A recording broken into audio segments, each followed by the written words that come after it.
बिस्मिल्लाहिर्रहमानिर्रहीम। आज की हमारी वीडियो का मौजू है एक हदीस है झूठी गढ़ी हुई मनगढ़ंत। और वो क्या है जी, बुखारी साहब ने लिखी है। वो अगर बुखारी ने लिख ली है तो जी वो इनके नज़दीक ना ठीक हो गई है, ठीक है। और वो कौन बयान कर रहा है? इनके जलाली खारजी अशरफ आसफ जलाली, जिसने सईदा फ़ातिमा सलामुल्लाह अलैहा की शान में गुस्ताखी की थी।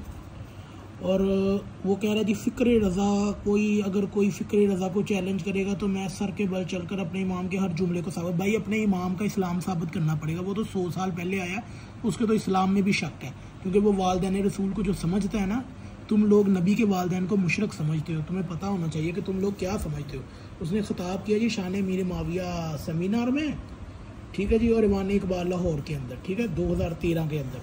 नासबी बल्कि खारजी अशरफ आसफ जलाली, वो फ़िक्र रज़ा को क्या चैलेंज करना है? तुम्हारे तो अकाबरीन का इस्लाम नहीं साबित हो सकता और तू फ़िक्र रज़ा को चैलेंज कर रहा है, उसकी औकात क्या है? खैर वो क्या है जी, अच्छा ये कहता है जी बुखारी ने एक हदीस नकल की है अल तारीख़ कबीर में अपने। बुखारी ने एक और हदीस भी नकल की है कि अबू बकर के अंदर शिर्क चूंटी की चाल चलता है, वो भी बुखारी ने नकल की है, वो भी मान लेनी थी साथ में, उसको मानते मौत पड़ती है। तो चलें आज इस हदीस को ना हम पढ़ते हैं जी। क्या है जी, अल्लाह इसका पेट इल्म और हिल्म से भर दे। किसका? मुआविया बिन अबी सुफियान का। अच्छा जी, जुबैर बिन मुतअम का ग़ुलाम वाशी हबशी शाम में वारिद हुआ, उसने नबी करीम से समात की है। मुझे इसहाक बिन यजीद ने बयान किया, उसने कहा हमें मोहम्मद बिन मुबारक सूरी ने बयान किया, उसने कहा हमें सदका बिन खालिद ने बयान किया, उसने कहा मुझे वाशी बिन हरब बिन वाशी ने अपने बाप से और उसके बाप ने अपने बाप से रवायत की कि मुआविया किसी सवारी पर नबी करीम सल्लल्लाहु अलैहि वसल्लम के साथ बैठे थे। तो आप सल्लल्लाहु अलैहि वसल्लम ने पूछा मुआविया तुम्हारे जिस्म का कौन सा हिस्सा मुझे छू रहा है? तो उन्होंने अर्ज़ किया मेरा पेट। आपने फरमाया अल्लाह इसको इल्म और हिल्म से भर दे। तारीख़ कबीर जिल्द नंबर 8 सफ़ा नंबर 180। आगे इसका जी रकम, इसका क्या किया हुआ है, इसने रकम तर्जुमा किया हुआ है 2624 पे है, ठीक है जी। जिस मुकर्रर साहब ने सामीन के सामने इस मौजूद रवायत को पेश किया, यानी कि ये अशरफ आसफ जलाली नासबी खारजी ने, मेरा धरती के सीने पे ये ऐलान है कि न दुनिया के किसी कोने पर अगर फ़िक्र रज़ा को चैलेंज करेगा तो मैं सर के बल चलकर अपने इमाम के हर जुमले को साबित करूँगा। मैं पूरी कायनात के कीड़ों मकोड़ों को, नजद के गंजे पत्थरों को, देवबंद की गलियों में भटकने वालों को और रवाफत को, ख्वारज के तमाम बहरूपियों को, अच्छा खुद की इसको कुछ नज़र नहीं आती, खुद अपने मुशरकाना कायद का नहीं इनको पता।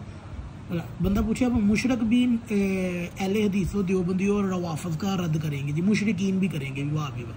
और उनके ज़ेर असर आ जाने वाले बरमला कह रहा हूँ कि कायनात के किसी कोने पर मेरा इमाम के किसी फ़िक्रे पर कोई एतराज़ होगा, 1000 दलील के साथ मैदान में उतरूँगा। ये उनकी फ़िक्री बेटे का काम है। हज़रत हाफुल यार भाई जलाली साहब, आप तो एक खारजी है ना, तो आप तो अपने इमाम का पहले इस्लाम साबित करें ना 1000 दलीलों से, तो ताकि हमें पता चले वो आप लोगों के इमाम का नबी के मतलब क्या अक़ीदा है, नबी के वालिदैन से मतलब खुल के बताओ ना अपनी आवाम को कि तुम लोग उर्स मनाते हो माविया का, ये कॉन्फ्रेंस करते हो माविया की, सेमिनार करते हो माविया के, नबी के वालिदैन का क्या अक़ीदा है तुम्हारा? नबी के वालिदैन की कॉन्फ्रेंस क्यों नहीं करते? उनके ईमान पे शक बताओ ना, 1000 दलीलें। तो ये क्या मतलब तुम लोगों के पास, खारजियों के पास टाइम है, तुम कभी भी नहीं कर सकते। ये फ़िक्र बरेलवी और ये रज़ा खानी, ये जो भी है ना ख्वारज और वाफस की जो किस्में हैं बने हुए हैं, ये दूसरों को भोंकते हैं, तो ये सारे टोले हैं ना जो, ये खुद पहले ये साबित तो कर लेना। अच्छा जी, हज़रत हाफिज़ुल हदीस ने मुझे फ़िक्री गुट्टी अता की थी, रब्बे काबा की कसम आखिरी सांस तक जान दे दूंगा मगर फ़िक्री रज़ा के परचम के नीचे नहीं होने दूंगा। हम लानत करते हैं फ़िक्र रज़ा पर भी, हम तो उसको भी, उसका भी इस्लाम में शक है, क्योंकि जिस बंदे का नबी के वालिदैन के इस्लाम में शक है ना, वो चाहे जितना बड़ी मर्ज़ अकाबरीन में से क्यों ना आ जाए। आपके अकाबरीन तो बहुत दूर की बात है, अगर कोई नबी का सहाबी भी वालिदैन रसूल के ईमान पे शक करे ना, तो उसके भी ईमान पे शक हो जाएगा। तुम लोगों की क्या औकात है? इसने खिताब किया जी शान मुआविया कॉन्फ्रेंस 2013 ईमान इकबाल लाहौर में। खैर की बात यह कि इतने बड़े ऐलान के बाद मौसूफ अपने मदऊ की शान में मौजू 72 रवायात लेकर आए। ये मौजू हदीस मुअल्लिफ़ीन फ़ज़ान अमीर मुआविया ने भी हवाला अल-ख़साइस कुबरा इमाम आजरी से नकल किया और उन दोनों किताबों में ये हदीस बिला सनद जिक्र की है। अच्छा, जलाली साहब ने तो की है, आगे से उनके नए यानी कि जो शरीके हयात है ना उनके, अलियास कादरी, जिनके मदरसों से और हर नुक्कर पे पड़े चंदा बॉक्स से जो इनके चंदे आते हैं, ये उसने भी लिखी है अपनी किताब फ़ज़ाइल मुआविया के सफ़ा नंबर 169 पर। इमाम साकर ने इसको दोनों मुकाम पर मौजू हदीस को जिक्र किया और दूसरे मुकाम पर लिखा कि इसकी सनद में नज़र है। इसकी सनद में क्या नज़र है? इस सिलसिले में दो बातें काबिल ज़िक्र है। इस सनद में जिस शख्स को तारीख़ कबीर बुखारी में वाशी से समाअत करने वाला बताया गया है वो सदका बिन खालिद अल-उमवी है। ये मुआविया की बहन का गुलाम था। इसकी तारीख़ पैदाइश 118 हिजरी है। तहज़ीब में है जी, जिल्द नंबर 2 सफ़ा नंबर 235 पे। जबकि हाफिज़ हजर अस्कलानी के मुताबिक वाशी सैयदना उस्मान की खिलाफत तक हयात रहा, जिसका इख्तिताम 35 हिजरी में हुआ। वो तो उस्मान की खिलाफत तक रहा है वाशी। और सलाउद्दीन खलील बिन ऐबक सफदी ने वाशी की मौत 50 हिजरी में लिखी है। खुद सोचिए कि सदका बिन खालिद ने यह रवायत बकौल हाफिज़ अस्कलानी के 83 बरस और बकौल सफदी के 68 साल अपनी तारीख़ पैदाइश से कबल वाशी से कैसे सुन ली। खैर, इसकी सनद में दूसरा एतराज़ यह है कि इसके तमाम रावी या तो शामी हैं या बनी उमैया वाले हैं, उमवी यानी कि उमवियों के गुलाम है। तो भाई ये हदीस तो वैसे काबिल कबूल नहीं है। सदका बिन खालिद के बारे में आप जान चुके हैं, वो उमवी शख्स था। फिर जिसको उससे समाअत करने वाला लिखा गया वो मोहम्मद बिन मुबारक अल-सूरी है। बुखारी ने लिखा है कि ये शामी शख्स था, इसके सदका बिन खालिद से रवायत किया है। बुखारी को तो खुद उस पर शक है। जिस शख्स ने मोहम्मद बिन मुबारक सूरी से रवायत किया है सूरी से, तो इसहाक बिन इब्राहिम बिन यजीद से, ये भी शामी था और हज़रत उमर बिन अब्दुल अजीज़ का गुलाम था। तहज़ीबुल कमाल और तहज़ीब में है। ठीक है जी। अच्छा, आगे हम चलते हैं।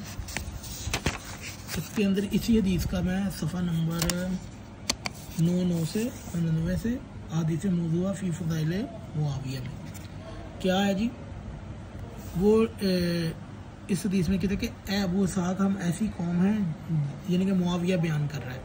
मैं यहाँ से पढ़ता हूँ, यानी कि ये इसका ही इल्म और हिल्म से पेट भर दे। मेरे रवायत को बयान करने से मेरा सवाल ये है कि रवायत के नज़दीक सही है तो इनमें मज़कूरा वाला यानी कि मुसन्नफ़ कह रहा है कि अगर जलाली साहब की ये हदीस और बप्पा जानी की ये हदीस मान भी ली जाए कि अल्लाह इसका पेट इल्म और हिल्म से भर दे तो मुआविया के हक़ में मकबूल है, तो फिर क्या वजह है कि मसूफ दूसरे मसाइल, तो क्या अरकान हज की अदायगी में भी काबर साहबा के मोहताज थे। मुहद्दिसीन इकराम ने लिखा है कि सैयद साद बिन वक़ास ने अर्ज़ किया, ए अबू इसहाक, हम ऐसी कौम हैं जिन्हें इस जंग ने हज से दूर रखा, हत्ता कि हम इसके बाद सुन्नतें भूलने लगे। लिहाजा आप तवाफ़ शुरू करें, हम आपके साथ तवाफ़ करते जाएंगे। तारीख़ दमिश्क के मुख्तसर तारीख़ दमिश्क अल-बदाया वन निहाया में भी यही। इनके अब बताएं कि दुआए नबवी की बदौलत जिस शख्स का पेट इल्म से भर चुका हो, क्या वो दूसरों का मोहताज होता है?